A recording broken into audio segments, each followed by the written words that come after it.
Hello, everyone. Welcome to the Queers of Time podcast. I'm Matt. I'm James. I'm Camille. And I'm Kat. And this is a podcast to talk about all the gay stuff in the Wheel of Time. Because we're gay and we like the Wheel of Time.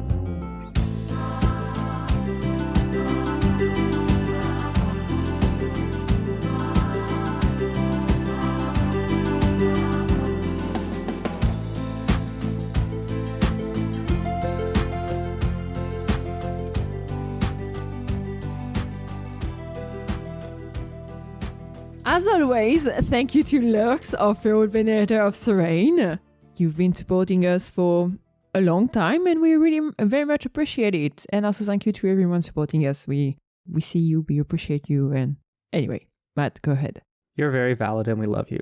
Yes, so today is our episode discussing the very first of our book club reads, which is Carmilla by Sheridan Le Fanu, who was an Irish Gothic writer. We'll talk about him in a second, but generally the way that these book clubs are going to work is once every month or every few months, depending on the book, we will have a pick and we'll hang out in the Discord and chat about it. There's already been a lot of discussion in our Discord, but today the episode is the hosts, except for Kat. She couldn't be here, unfortunately. We're going to discuss our thoughts about the book and pose some questions to y'all for those of you who wanted to read it.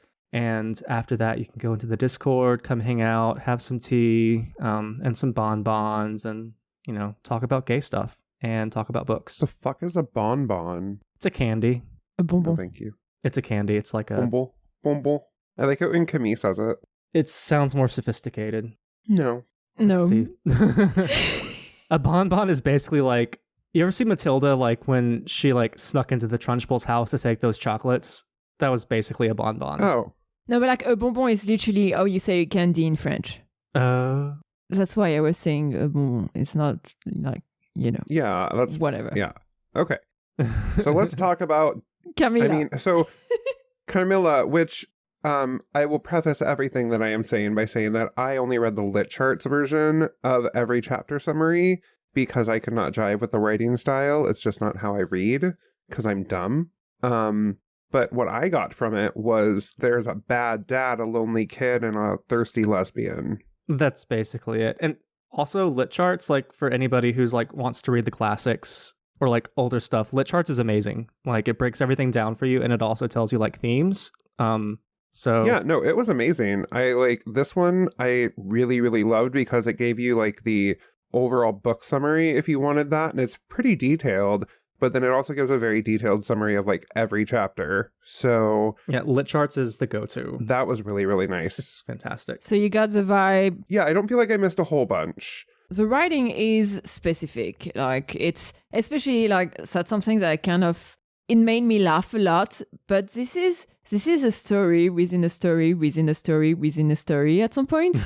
Like because it's Sheridan Le Fanu telling the story of a doctor who has a bunch of notes, and among those notes, there's this story by Laura, and at some point, Laura even tells a story of that dude, the general, and... Right. Yeah, and the general even tells the story of someone else. So yeah, I think at some point, there's literally like 5 stories within each other. It's Inception. It's Inception, like... I don't want to talk too much about like publication history and stuff, but that's like a really common theme in older stuff, like in Don Quixote, which was way before that, like in the late 1500s. But there were like full-on novellas inside the novel of Don Quixote and characters telling stories within those novellas. Wuthering Heights by Emily Bronte is also styled like that. But yeah, so it is a different style that takes getting used to. It's older, and it's totally fine if it doesn't jive with you. But just for a little bit of background, Sheridan Le Fanu was an Irish author. He is one of the most famous of the Irish authors, along with James Joyce and let's see, who's that person who wrote At Swim Two Boys? Jamie O'Neill, who's fantastic, and of course the very gay, extremely gay Oscar Wilde. Just to name a few, but Carmilla was published in 1872. It was serialized because that's how lots of books were back then. They were published sort of like how we have episodes releasing. That was sort of their TV back then. And then it was put into a collection called In a Glass Darkly And you may or may not know this to listeners, but it's like it predates Dracula. It's basically the first vampire story, like modern vampire story. There's a lot of folklore and stuff before that. But we wouldn't have Twilight, we wouldn't have Interview with a Vampire, or we wouldn't have Dracula without Carmilla, which is why it's so important and sort of why I wanted it to be like the first book that we read, because it's very queer, and also it's really important in like fantasy in general. I guess like horror is like not exactly fantasy, but like vampires, like, I mean, monster fuckers are everywhere these days. I mean, it's a vampire story. A vampire story definitely fit into even today's fantasy. Yeah. So yeah, that's like the general background. Like we wouldn't have basically any modern vampires the way we have without Carmilla. And it's kind of neat to have a story that is so sapphic in like the late 1800s. Yeah. Yeah, a lot of there are a lot of Gothic writers, and for listeners who haven't read a lot of like old Gothic is basically like, these days it's seen as like gloomy horror, but what it really is a romance story interspersed with like terror and fear, or some sense of adventure. And there's not always romance, but there's like certain hallmarks to it. And a lot of Gothic writers like E.F. Benson, like definitely they wrote some gay shit. They wrote lots of gay shit and just disguised it. Like there's so many stories of like two very good male friends who were roommates and they encounter a ghost while they're vacationing in a platonic way on the seaside, platonically. So like we had queer lit back then. It was just unfortunately framed in the time that it existed. So it would be publishable. It's Laura, like the point of view of Laura made me laugh because there's so many moments where Carmilla was saying things that was so obviously gay, and Laura was very much that stereotype of, oh, she sounds like such a good friend. Sapphic panic. I mean, the thing that like stuck out to me about Carmilla was she was very obviously gay, and Laura is just very obviously lonely. And I don't know if Laura was queer, but I didn't get those vibes. But I think Laura's just like damaged. So damaged, gay, they're all the same. I mean, I was about to say the same thing. Laura kind of felt like she had an obsession for Camilla to ensure the vampire part helped, because I mean, she was kind of like a vampire thrall. Yeah. But I think like there's a lot of moments where that felt more like she just didn't think about that it was a possibility. Not like she was straight, but more like... I mean, considering how much Laura didn't think about the possibility that Carmilla might be a vampire, given all of the weird shit that she was saying, like about how the hymns from the funerals gave her a seizure, and like the dude coming by and selling baubles to ward off evil, and the whole like anti-god stuff. Like it was very... I get that this is a very early vampire story, because if that had been now, I would have been like, girl, you're being a little obvious. Get thee away from me, heterosexuality. Just like, girl, you're not doing well hiding this. Yeah, it's like that's an unfortunate aspect. A lot of like early queer and queer coded stuff is like, if a man or a woman character was going to be very attached to another man or another woman, it had to be through like, oh, this person's a ghost or a monster, therefore I'm going to fixate on them in a way that I wouldn't fixate on my normal bros / my normal gals being pals. Roommates. Yes, they were roommates. Yeah, I did find that line in the end, because I thought I read it all through lit charts, but there were a couple of times that I looked up the passages. The one with the hymns and her like having an attack after the funeral, I was like, I want to actually read this, so I went and read that one. And then the other one I read was the very last chapter, where she was like, or where the what's the dude's name? The general or whatever. Yeah. When the general was like, sometimes when the vampire really wants someone, it can look a lot like love. And I'm like, no, I need to see the exact verbiage here. Because I'm like, or wait, was that the general or the baron? I think it may was- have been one of the other. Yeah. One of them. Yeah, it was one or the other. Yeah. No, it was just like very or they could just be gay. They could just be gay. Yeah, I mean, and like a lot of vampire shit is just really gay. Like, and it's always been pretty gay. Like in Dracula, Jonathan Harker is like pretty hotsy-totsy over. I can't believe I just said hotsy-totsy. That's such a boomer phrase. Over Dracula, and then of course he gets seduced by the three women who live in Dracula's castle. But yeah, like Carmilla's like it might be the very first like vampire as erotic sexual being story, I think.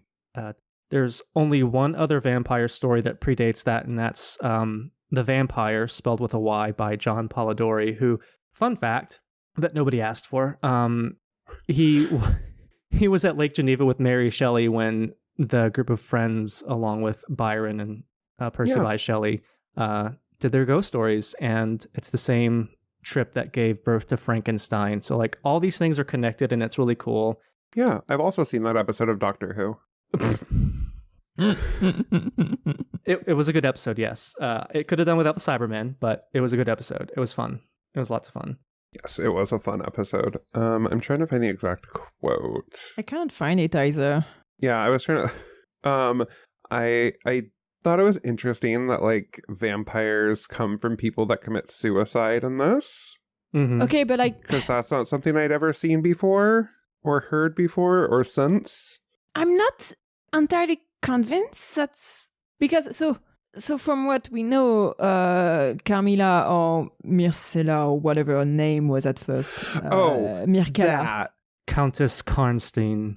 I read that and I was like, girl, you have got to do better. Mircalla? Yeah. It's like Mazrim Taim trying to hide his evilness in the Black Tower. Like, because she did mention having been assassinated at some point to Laura. And there's also this weird relationship she has with her mother, which isn't really developed, but like there's a few moments where it's like Camilla seems to be also like very much doing like following what her mother wants her to do, in a sense. Like there's, for example, in the story for the general, there's this moment where the mother is leaving and Carmilla is looking at her and being kind of sad that the mother doesn't look back at her. So I feel like it's not because their main hypothesis is that vampire comes from suicide that it's always true. So I'm kind of curious whether like the mother actually turned Carmilla. Ooh, that's a good theory. I never thought about that.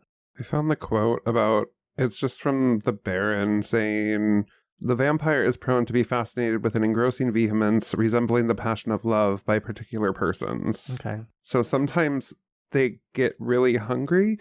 I mean, the thing I was trying to understand while reading was like the stuff that Carmilla is doing to all of the other girls in town. Like, does she have flings going on with all of them? Or is Laura special? Or... Laura is not really special because what happened to her is exactly what happened to the daughter, like the niece of the general. Bertha. Yeah, I don't remember her name. Bertha? Was that it? Yeah, Bertha. I think it was Bertha. So what may happen is that she may have some girls with who she's staying longer, but she may also go elsewhere and like, because there's also, for example, this story of this wife who suddenly died while feeling perfectly well the day before. She may have just been like killed very quickly by a vampire in one night, and that's it. Right. Yeah, I mean, for all we know, everybody else was Carmilla's side piece, and Laura was her one true love, her one true meal. OTP. OTP. OTM. One true meal. One true meal. Yes. Everybody else with the side dish. Oh my god. Yeah. Yeah. I don't know. It was a very like, I feel like Carmilla was not a good vampire. That's what I got from it. You mean like she wasn't good at doing her job as a vampire? Or like... She wasn't good at being a vampire, I feel. Maybe it was harder to be a vampire back then. It was, I'm guessing. I mean, you couldn't, openly, kill people. The media didn't sexualize you and give you sparkles. People were afraid of you. And communication was more sparse Because like Right. the reason why Carmilla get cooked is because the general went to visit his friend.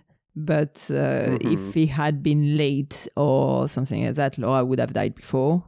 So yeah, I'm also very curious about Carmilla's mother, because I'm like, how does she play into any of this? She shows up in the beginning to like in the carriage, and also it mentions people in the carriage with her that are like grotesque or something. probably also vampire or something like that. Yeah. Right. I'm like, are they vampires? Are they like thralls? Are they? Maybe. I don't know. Yeah, it's a little ambiguous. Like, I know that like in a lot of Gothic fiction, parents are absent and mothers especially are absent.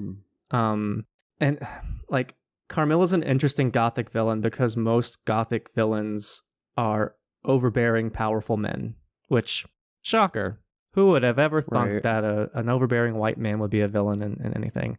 So like pinning down Carmilla as a villain and her mother and her origin is a little trickier than it is with like most Gothic fiction, which could be fun if you like puzzles. So you know what the mother like the vibe that the mother gave me, and you're gonna make fun of me because I cannot for the hell of it find out that word again. But you know when you have a sex worker and someone that basically organize all of it. Oh, a pimp. Yeah. She felt like the pimp. Oh, yeah.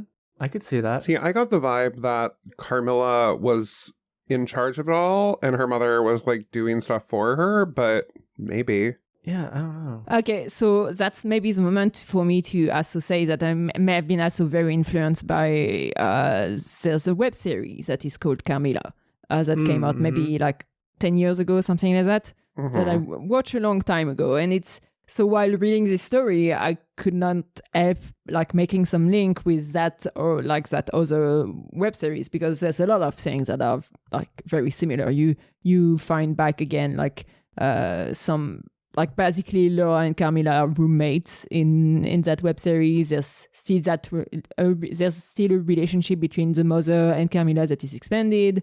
You still have that black beast that Carmilla becomes. So there's a few things similar, and yeah, like that web series is very much a sapphic thing. So Carmilla has a very much like a way more positive vibe in that story compared to here, because here she's like, she basically beat Laura when she was 4, like the first time. Yeah, that was weird. That was grooming. Yeah, I was like, Carmilla is an immortal and is like, I read the first bit about the incident when she was young as very sexual, and that gave me the ick. There are some consent oopsies. I mean, she's a vampire. Consent oopsies. Is that the word that they use in the court trial? I think it is. If it's not, I'm trademarking it. Carmilla gets decapitated at the end, so I mean, yeah, she gets what she deserves. So. It's how we have these like gay sapphic stories, because if the other character's a monster, they have to be, you know, defeated and destroyed, not because they're queer, but because, you know, they, you know, killed half the villagers. Just details. Yeah. Right. But yeah, Carmilla's like there's also like I think there's an anime called Castlevania, or if not anime, it's Castlevania. Yeah, cartoon, and it's like it's got a lot of influences from Carmilla. I know that there's a character named Carmilla in it, but I know that it takes some plot points from it as well. Obviously, Dracula took a lot from Carmilla. Yeah, but like that's kind of the surprising thing, because Carmilla predates Dracula, and still in our like general in the general public, Dracula is a lot more known. There's a lot more derived work from Dracula, derived story, I think. Yeah, Bram Stoker was also Irish, and he like had a wider reach and wrote later than Le Fanu did. That might play into it, maybe. No, I was just saying that there's a little bit of sexism too. Yeah, I have issues with Dracula. I love it. He did such a good job of making Mina Harker like a more interesting woman character than most women in Victorian lit. And then Van Helsing's like, okay, but vampire killing is like really hard. And I know that you're responsible for us knowing who Dracula is and what he's doing. And like, you're basically responsible for saving people. But we're going to have to like just sit and knit while us men take care of the vampire. And that part really pissed me off. Mina Harker is very cool. I love Mina Harker. She's one of my favorite like horror movie lady or horror story ladies. And she deserved better. Maybe she and Laura could hook up. You know? Oh, talking about Laura. Fanfic time. Did you notice that moment where at first Laura thinks that Carmilla may be a boy disguised for, in order to have a romance fling in the summer or something like that? Mm-hmm. That made me laugh. That is also... I'm just... yeah, that's so dumb. It was a very popular way of like having homoeroticism in that era, like, oh my god, this man, he's so handsome and sexy and hot. Oh, it's a girl. Okay, I'm just going to continue to fixate on her, but not gay. Not gay. She's just a girl. Yeah. There's a few quotes that made me laugh. When they're talking about the religion and Laura is thinking, I certainly had never seen her upon her knees. That just made me laugh. It was out of context. Totally not what that sentence was about, but definitely made me laugh. I mean... Sometimes things just age hilariously. Like in the Victorian era, pussy was a popular nickname for women. So like you're just reading a novel and a character calls her sister my little pussy, and you're just like, okay, just gonna keep on reading. Oopsie. I mean, there was also like ejaculations in the first chapter of this. Yes, so many ejaculations. Yeah, I read 2 chapters before I was like, I need to read like the lit charts version of this. Lots of ejaculating. So what in the style, what part of the style was kind of something you were not vibing with? I think for me, it was just, it's a very older style of writing. Like the tense, not the tense, I mean, I guess just the prose as a whole. Passive voice. The way the story... Yeah, the passive voice was, it's okay. It's a very roundabout way of saying things, and I like flowery. I don't like roundabout. And it felt like there were lots of commas where there didn't need to be. And that, oh my god, when I'm reading a comma, that's a pause for me. Like, I pause in my mental reading when I do that. So I'm like, okay, second thought. And then it's the exact same thing. And I'm like, it's a very silly thing, but it does not work for me for some reason. No, and like grammar and syntax back then were different. And like some writers it works. Like Wilkie Collins wrote around the time of Charles Dickens, and he's like very easily readable for modern readers because he was all about that. Get the story out, get the characters out, do that. But most writers were very like, here's a sentence, and then a comma, and then a comma for the comma, and then a clause that needs another comma, and then I'm getting to the point. It's funny because I'm definitely not like, I'm French. English is my second language. So that's the kind of thing I didn't realize when first reading it. But now I'm looking at the prologue and looking like the second paragraph, which is actually the second sentence because the first sentence is fucking long and with Tupama in it and this kind of thing. But like the second sentence of that book is, this mysterious subject it treats, comma, in that essay, comma, with his usual learning and acumen, comma, and with remarkable directness and condensation, point. It's like, I get what you mean. Yeah, I think it's just, I started reading and I was like, okay, I can do this, I can do this, I can do this, I can't do this. I can't. I have the same issue with like modern contemporary YA. Like, so everyone knows that I read a lot of queer YA books because we didn't have that when I was growing up, and I want to see like queer YA romances. But so much of the writing is just it's all I don't care much for first person present tense, and there's so much an emphasis on show don't tell that you get paragraphs of I swallow my fear and it slicks down my throat, and I'm like, what? That makes no sense. I know what else can slick down your throat. Exactly, and that would make more sense. Not your throat specifically, but right. But no, it's like so I get where you're coming from. Like different styles are for different people.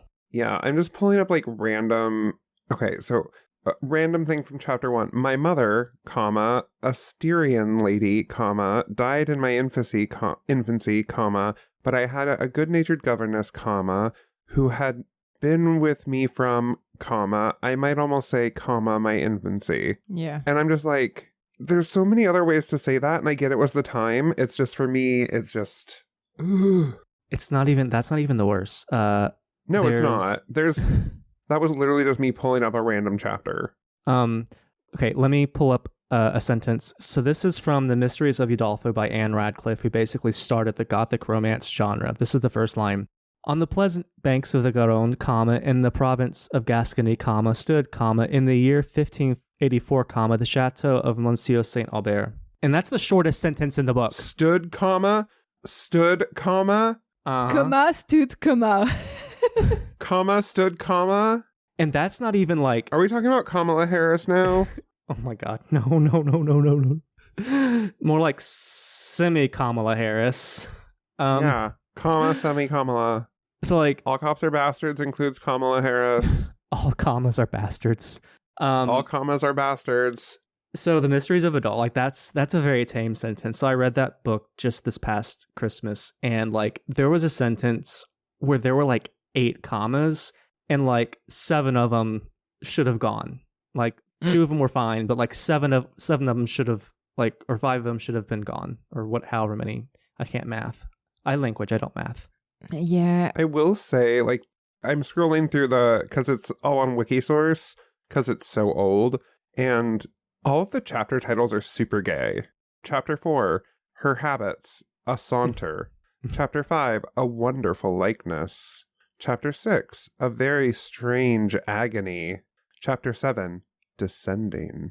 I mean, it's just... Yeah. Okay, the rest of them aren't super gay, but those ones were. Chapter 13, The Woodman. The wood. Yeah, I was just reading something in chapter 4 that was like, when Laura is trying to find out more about Carmilla, she says, what she did tell me amounted, in my unconscionable estimation, to nothing. It was all summed up in 3 very vague disclosures. First, her name was Carmilla. Second, her family was very ancient and noble. Third, her home lay in a direction of the west. And the way it was laid out made me immediately think of about 3 things I was absolutely positive. I was going to say the same thing. Edward was a vampire. Second, there was a part of him, and I don't know how potent that part might be, that thirsted for my blood. And third, I was unconditionally and irrevocably in love with him. Irrevocably in love with him. Oh my god. No. I wonder if Stephanie Meyer, I feel like she just ripped that straight from Carmilla. Like she had to have. I was just like reading this and I'm like, You know what? What surprised me even more is that you read that sentence and were immediately able to say, hey, that sounds like Twilight. I was like, this sounds familiar. Of 3 things, I was absolutely positive. It was very special. Oh, Twilight. Yeah, Carmilla Twilight wouldn't exist without Carmilla. Twilight wouldn't exist without Carmilla. Look, I've said this in the Discord chat, and everybody can hear on the podcast. I am not a huge fan of like modern, like, don't get me wrong, I support monster fuckers, and like everyone knows if you define Rand al'Thor as a little war criminal, and if that's monstrous, then fine, call me one too.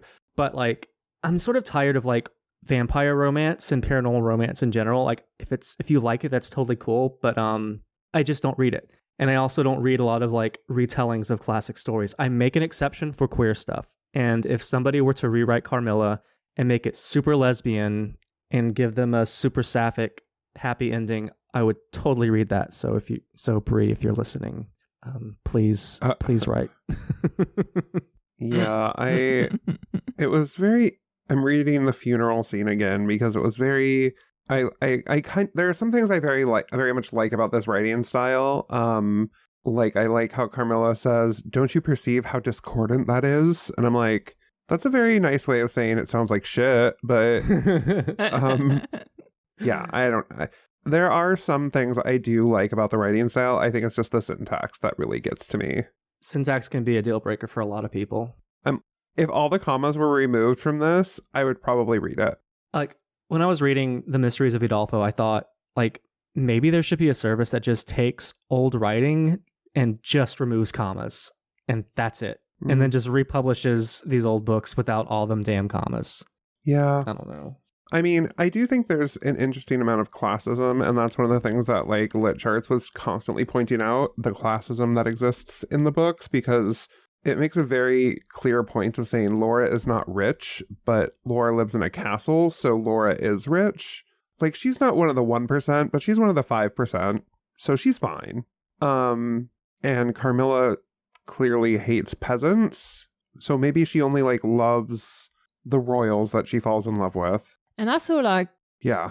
there was this whole thing at the beginning that Laura was alone and lonely, and there was, like, it was as if she was in a castle and there was nothing, like, for miles and miles and miles and miles away. But apparently they have villages, like a village not far with peasants and this kind of thing.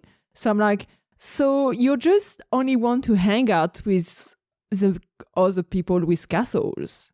Yeah, I mean, that's what I was thinking. I'm like, I assumed that this was like on an island, not like an island, but like a rocky hill or something where like there's no one for miles. But then in that scene with the funeral, they're just like, oh yeah, the girl from the village. And I'm like, what girl from the village?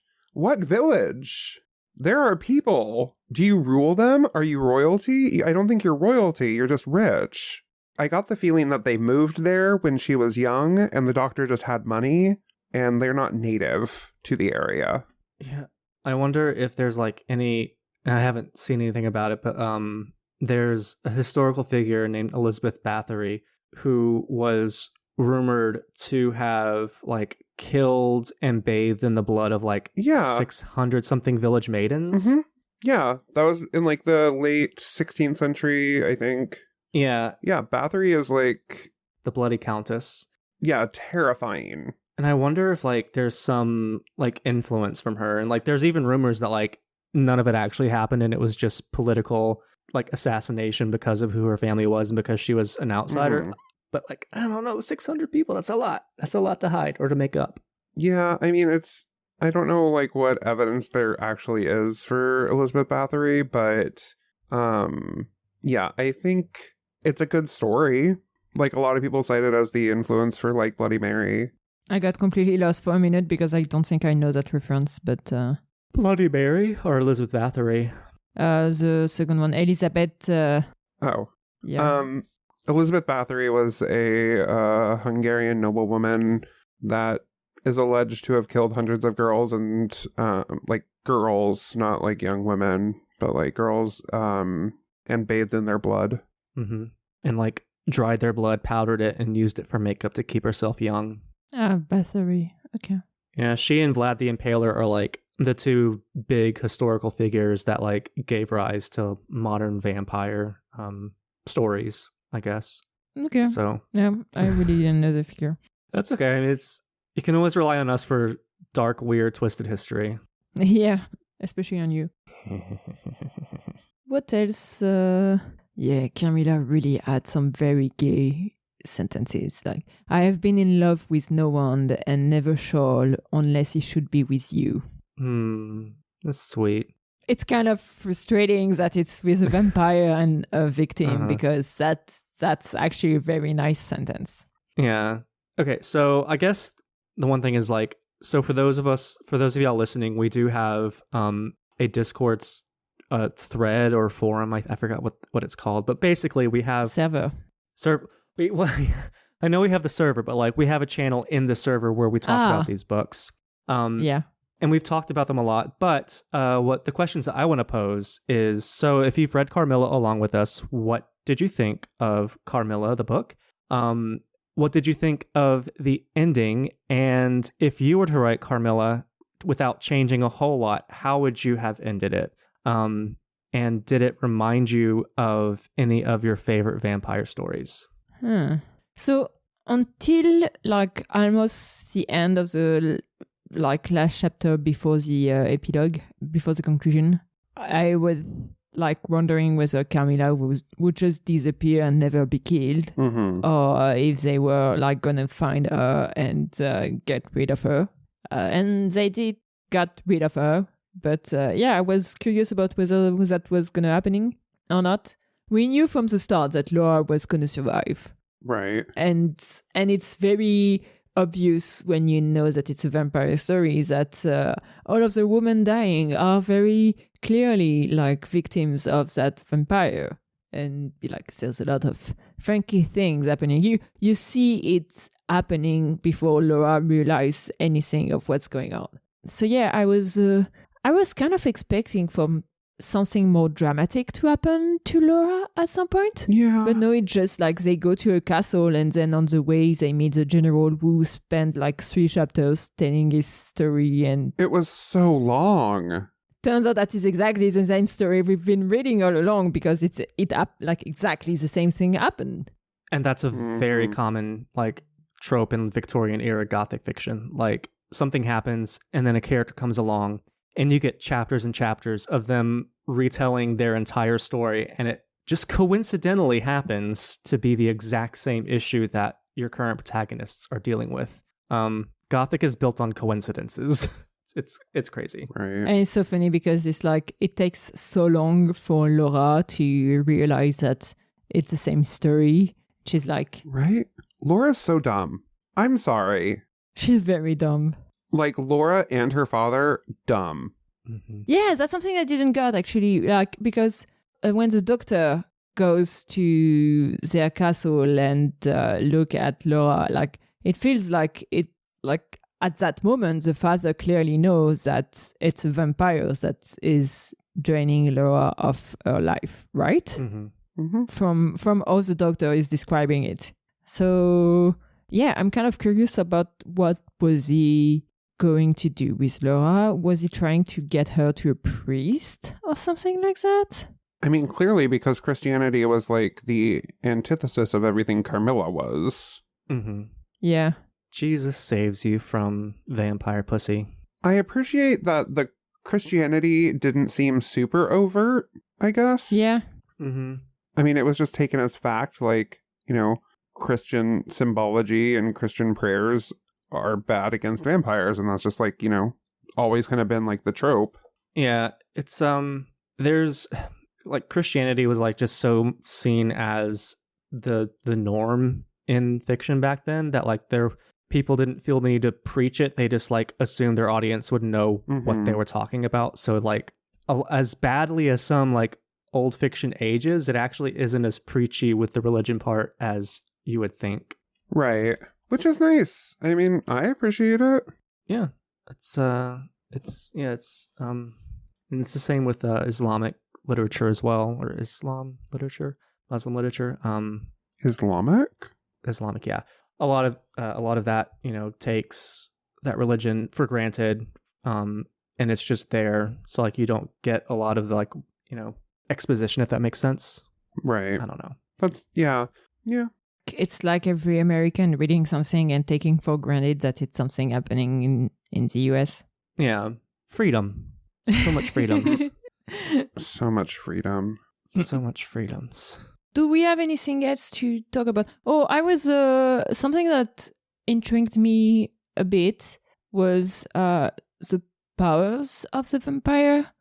Because, for example, for the mother and the whole discussion she has with the general, it seems like they have a presence that we do see between, like, with Carmilla and Laura, but they also, like, did she have something about modifying memory, maybe? Because she talks to the general and she keeps telling him stuff that he didn't remember before, but suddenly remembers that are things that happened to him before, and that's how she makes him believe that they have known each other before. So is that just like a way to like modify someone else's memory, and it's kind of a suggestion thing? Vampire lore has always been sort of like pick your own adventure. Like vampires weren't weak to sunlight until like pretty modern. Like Dracula goes out in the sun. Like the only thing that the sun does is make them unable to transform into bats and rats and animals. But like they don't burn to ash. So like if Carmilla did exert some sort of like mind control, that wouldn't surprise me, because they just, if there was a power they needed for the story to work, then they just slap it on to the vampire.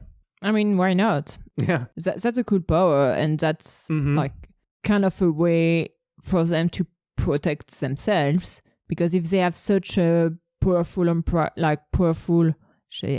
want to say emprise, but that's in French, like not a mind control thing, but being able to suggest to other people how they should like react to them. Yeah, the power of suggestion. Yeah. These are not the vampire pussies you're looking for. Oh my god. Then it makes it a lot easier for them to survive. It's like the story we get at the end about why Carmilla is still alive and hasn't been killed when they were hunting all of the vampires like a long time ago. And it's like, oh yes, there was this dude, the hunter, that killed a bunch of other vampire, but he actually was in love with that specific vampire, so he didn't do anything and just hide her tomb. And I'm like, yeah, maybe she just had an she was too powerful for you to do anything about it, and you couldn't resist. But yeah, I did find Carmilla's powers interesting, like the turning into blackness or whatever. I didn't know if that was a early version of vampires turning into like a cloud of bats. Sort of. Sort of. Dracula can turn into like a mist, like a physical mist in addition to bats. Was she just turning into a black thing, or was it like more like a beast shape? Like, I don't know, like a panther or something like that. And I was never really like actually clear on that. Like when I read it, darkness is just like, it's like a shorthand for like something that you can't like understand or can't fathom. It's sort of like pre-Lovecraftian unknowable horrors, which ghost story writer M.R. James also used a lot, like just some vague dark blob in the corner of a room that's too terrifying to look at. Okay. It's like a cosmic horror type thing, or? Yeah, I mean, Carmilla really does, like, it's all connected in weird ways. Like, you wouldn't connect a vampire story with like Lovecraft, but Carmilla influenced a lot of writers who directly influenced Lovecraft. So like that chain of connection, like, so we have Carmilla turning into this unknowable blob, and then we have that influencing Dracula, which influences other writers like M.R. James, who write stories about blood-sucking ghosts that have tentacles, and then that leads to Lovecraft taking it a step further and like creating this cosmos of like unknowable dark entities. So it's like very, very, very proto-cosmic horror, like in the lightest sense of the word. Not to nerd out about it, sorry. No, you're fine. Okay. So what is the next book in our book club? Project Not. Yes. Project Not by Chelsea Ferretti. It is a 2023 graphic novel that is very queer and very diverse. It's like, it's not just cishet white people. There's sexual diversity, gender diversity, body type diversity, and they're all beautiful, and they're all fighting against evil powers. So we're basically going from something from the late 1800 to something that was published last year, I think. Mm-hmm. Yes. Which it's going to be interesting. That should be another short read, so it's going to be for the month of February. Mm-hmm. If you have suggestions on what we could read after, we have a thread about that, a channel about that in the server. So feel free to send us your suggestions. I probably will have a much easier time reading Project Not because it's so fun. It's written this century. Valid. It's a lot of fun. Yeah. Okay. Well, thank you everyone for listening to this episode of The Queers of Time. If you want to find us, we are on Twitter, Discord. That's mostly the two places that we are hunting the most. And if you want to support us, we have a Patreon, and we always appreciate everyone's support because producing a podcast costs money. So, yeah. Yeah, we are not making a money off of this. Oh, no. We're not making a money. I don't know how words work.